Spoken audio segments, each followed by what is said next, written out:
पिछले साल 2025 में जो चुनाव संपन्न हुआ, नीतीश कुमार जी बिहार के मुख्यमंत्री एक बार पुनः बने। उसी चुनाव में आप लोगों ने सुना होगा कि तांती ततवा समाज को, पान समाज जिसे कहते हैं, को शेड्यूल कास्ट के स्टेटस से सुप्रीम कोर्ट ने हटा दिया था। उसे पुनः शेड्यूल कास्ट स्टेटस में लाने की बात का आंदोलन चल रहा था। मैं इसका लीगल पहलू क्या है और थोड़ा इतिहास में जाके आप लोगों को बताना चाहूंगा कि कैसे इस पे फिर से काम किया जाए। 2015 में बिहार सरकार ने एक नोटिफिकेशन, एक गैजेट घोषित किया जिसमें तांती ततवा को पान समाज से जोड़ के शेड्यूल कास्ट के लिस्ट में करने का आदेश पारित हुआ। इसके बाद जो तांती ततवा समाज के जो बच्चे थे, वो इस शेड्यूल कास्ट में आने के बाद अलग अलग नौकरियों में, पढ़ाई में जो रिजर्वेशन का जो बेनिफिट मिलता है वो उठाना शुरू कर दिए। लेकिन इसी बीच ये मामला सुप्रीम कोर्ट में पहुंच गया। सुप्रीम कोर्ट ने 2024-2025 में शेड्यूल कास्ट के में जाने वाले तारी तत्वा समाज के इस बात को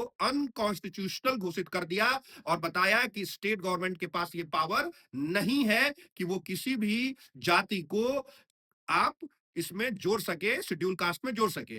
तो मैं इसके लीगल पॉइंट ऑफ व्यू पे जाता हूं। सबसे पहले संविधान अनुच्छेद 341 आर्टिकल 341 कहता है कि प्रेसिडेंशियल ऑर्डर से शेड्यूल कास्ट के बारे में बात किया जाएगा और इसमें स्पष्ट लिखा हुआ है कि ना तो सुप्रीम कोर्ट के पास पावर है, ना तो हाई कोर्ट के पास पावर है, ना तो स्टेट गवर्नमेंट के पास पावर है कि किसी भी जाति को, किसी भी कम्युनिटी को आप शेड्यूल कास्ट में डाले या हटाए। ये पावर नहीं है। ये पावर किसके पास है? ये पावर पार्लियामेंट के पास है और पार्लियामेंट सिंपल मेजॉरिटी से किसी भी कास्ट को शेड्यूल कास्ट में ला सकते हैं और हटा भी सकते हैं।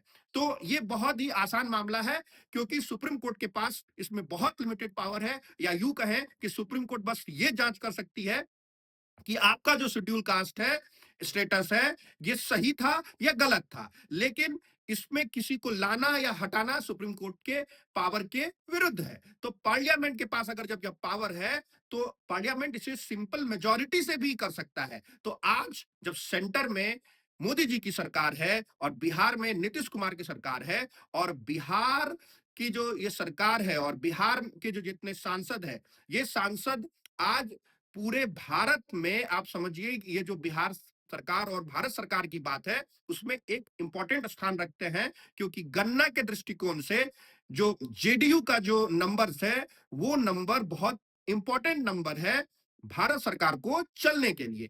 तो इस हिसाब से अगर बिहार के सारे नेता लोग अगर इस बात को प्रेजेंट करेंगे मोदी जी सरकार के साथ, तो ये पार्लियामेंट में सिंपल मेजॉरिटी से ये हो सकता है।